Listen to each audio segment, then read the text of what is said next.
Okay, here I am for another week of cyanotypes that almost didn't happen. It's been a pretty crazy week here. First of all, we had Hurricane Hillary, tropical storms here in Southern California. Never happened, so that kind of put a crimp in cyanotypes since there was no sun. And somewhere along the line, I got tendonitis in my right hand, my painting hand, my art hand, my dominant hand. So that's put a little bit of a crimp in the process. And but I promised you more cyanotypes. So this video is a little bit of pieced together of little pieces, bits and pieces I did throughout the week. But I think you'll still get the gist of it, and you might come up with some things that you want to do with cyanotypes to continue on with it.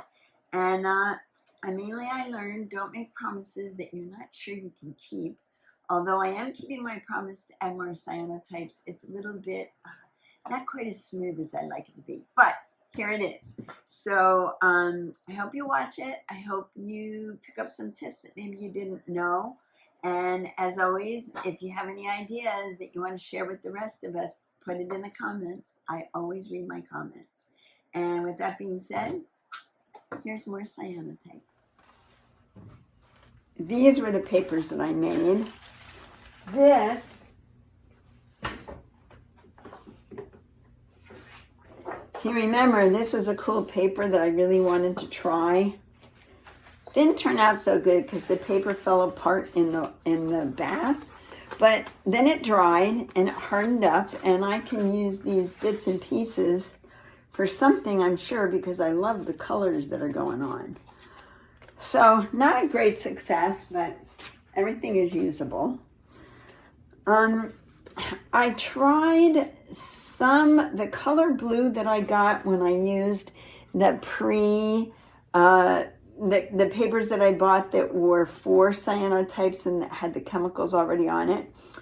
I didn't get a lot of blue variations. I didn't get a lot of darkness in this, but in the ones that I created with my chemicals, I did get a little bit more variation in blue.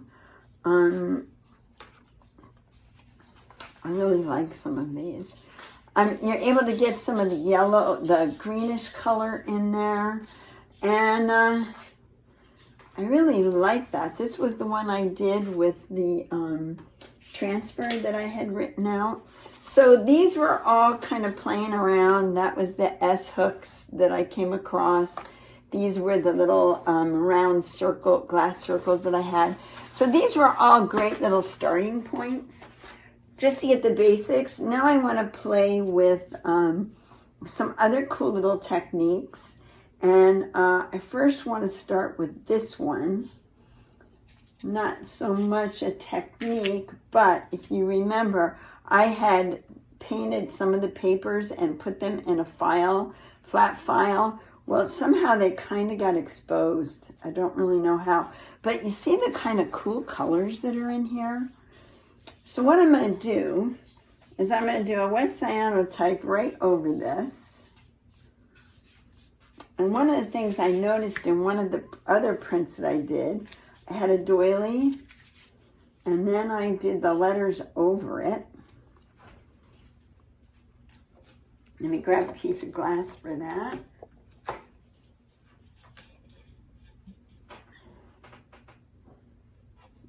Lay that down.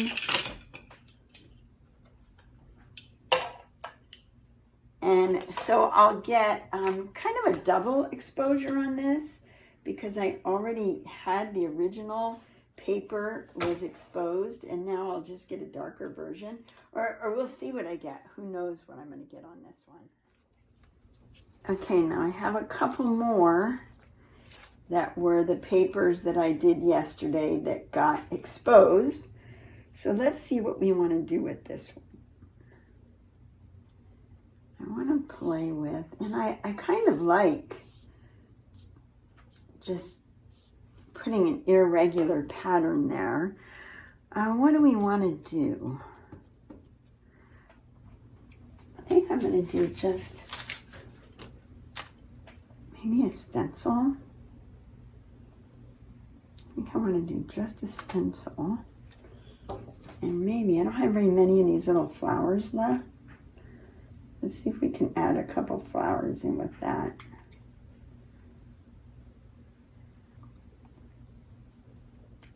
I could go out and grab another one of these off my hydrangea, but I only need a couple, and I might have just what I need here. Maybe a couple of these inside. I don't know if this will show up. Who knows? It's always a mystery.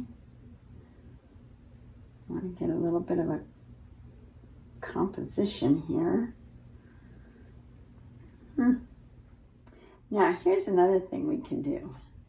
I like to take just a little tiny bit of baking soda.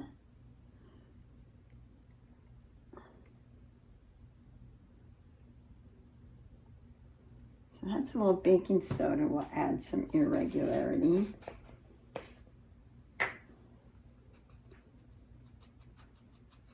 And so will turmeric. Let's see what turmeric does. I guess I could sprinkle that on.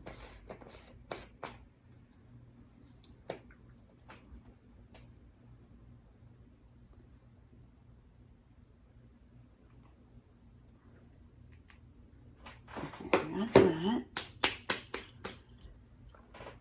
And, you know, let me remind you, I'm experimenting. We'll find pieces that I like, that I can repeat, and sometimes you only get one or two. So I'm liking this. I'm gonna go set this one out in the sun. Okay, I know my little garden hates it when I am doing cyanotypes because they know they're gonna get clipped. So here's another one that's kind of overexposed, but this was the one I really liked with the green outlay of it on the border. So I'm just gonna put, I love this stencil. So I'm gonna do this because I think that's gonna be really pretty. I almost don't wanna muck it up with anything else.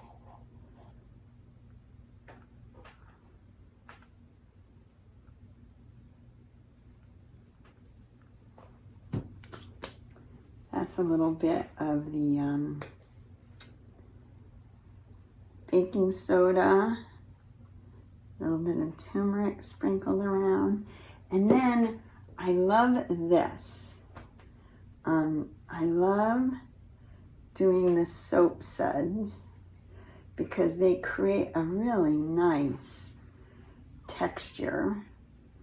So I'm gonna, and this is just soap suds from, you know, dishwashing soap. Lay that around. It'll spread out once I lay the glass down. Oh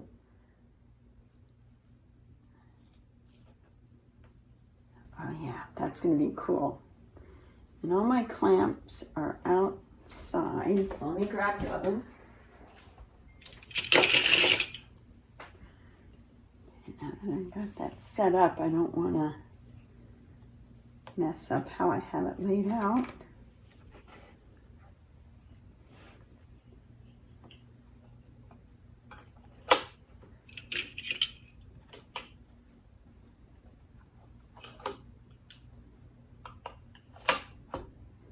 Okay, got that one. Let me see how that one's going to turn out.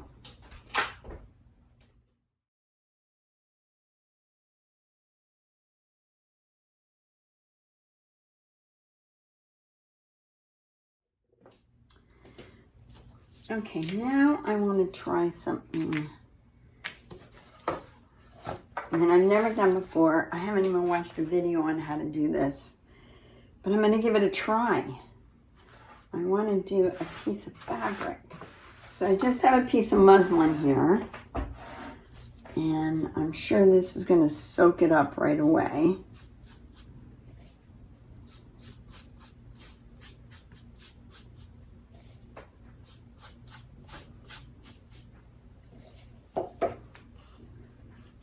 I think I'm okay with keeping a little border there. actually letting some of the, find a harder board for this. Actually good with leaving some of the border showing. Okay, this ought to be fun. I have no idea how this is going to turn out. What do I want to use on it? I do like, let's do something like this. I have no idea how this is going to turn out.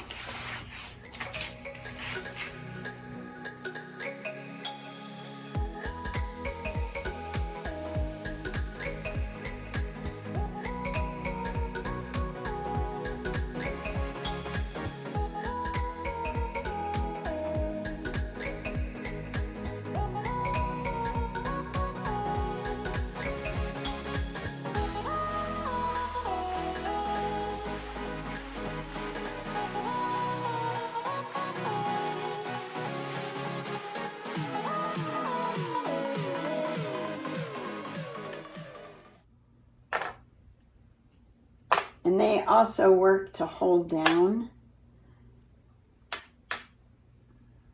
the papers, hold everything down, keep it in place.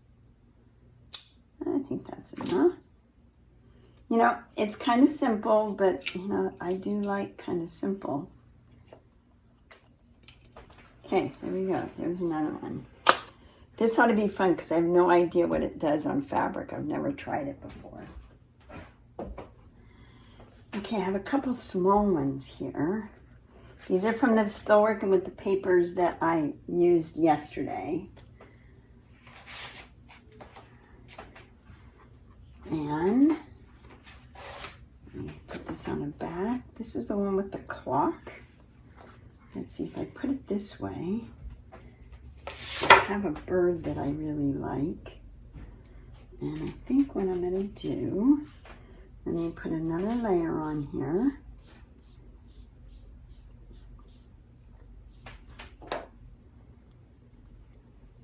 that layer. I would like to do a doily here because I want that to be the pattern behind the bird. I'm going to have it sitting on the watch that's underneath here on the paper. And then what I'm going to do is I want to cover up, I use one of these. I want to cover that up, so I don't want that to show. That'll work great. I think that's going to work great. Now here's a small piece of glass for this one. I don't think I need to add any soap suds or anything because this is already going to have enough pattern going on.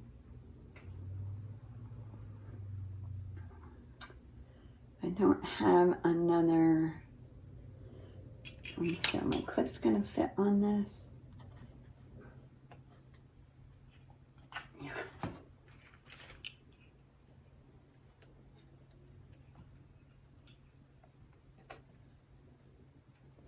Under there. There we go. Flip these down so it's going to lay down flat. Okay, I haven't been working that long on this morning, but I've already got 7 prints made. And I'm trying to go through the papers that I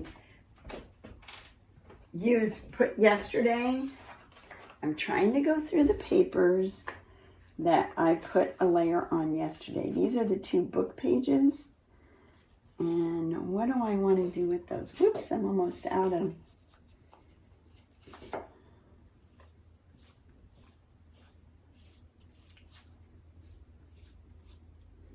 Now these are the pages I'm not 100% sure are going to make it through a bath. But let's try a couple of things. I like that. I'm running out of suds.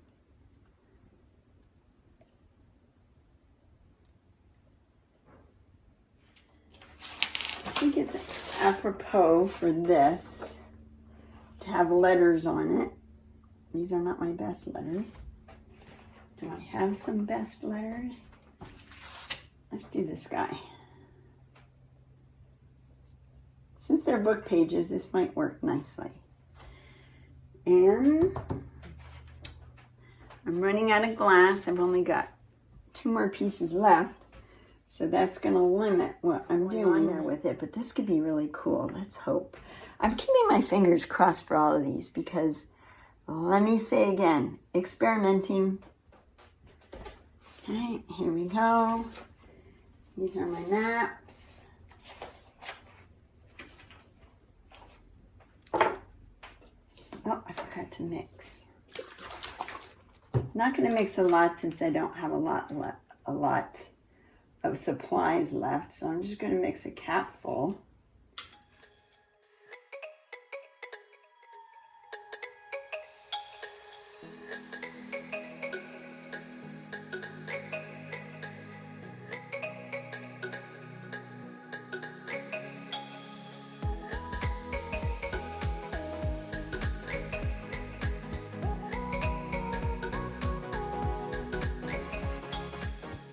Okay, so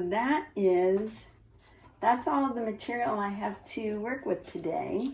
So what I'm going to do, I'm going to clip these and set them out in the sun. And then when it comes time to take them apart, I'll do the big reveal with you. And we'll see how these guys turn out. A couple of hours. These have all been out in the sun for different time frames, but I'm going to start taking them apart and reveal them to you as they come out, and then I will give them a bath and see what we come up with. Now, one thing to keep in mind is once this gets washed, it'll look completely different. So I've got that one. I'll do a couple of them at a time and bring them back to you and show you what they look like once they've got gotten their little bath. I'm excited about this one. I hope the bird shows up once I get it into its bath. And this is another one with Denise.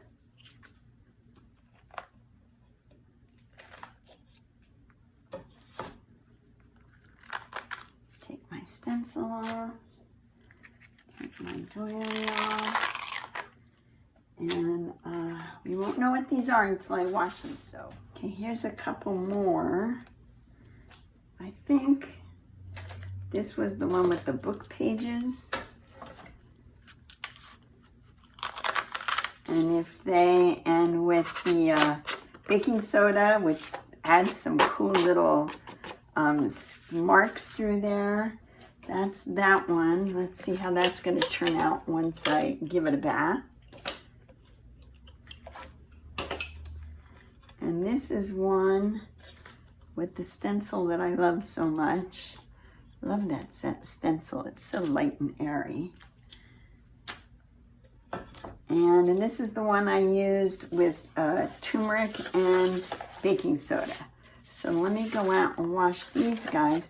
And I think what I'll do, because I've done quite a few of these today, at the end of the video, I'll show them to you then, rather than, you don't really see what they're going to turn out like at this stage. So let me go wash these, and I'll show all of them to you at the end.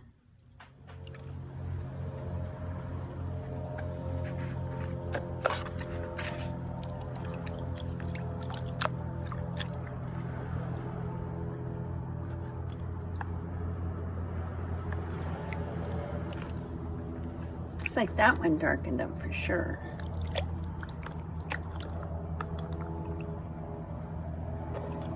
But I wanted to today in this session, because this is what I'm working on this week, and that's what my studio sessions are about, whatever I happen to be doing in my studio.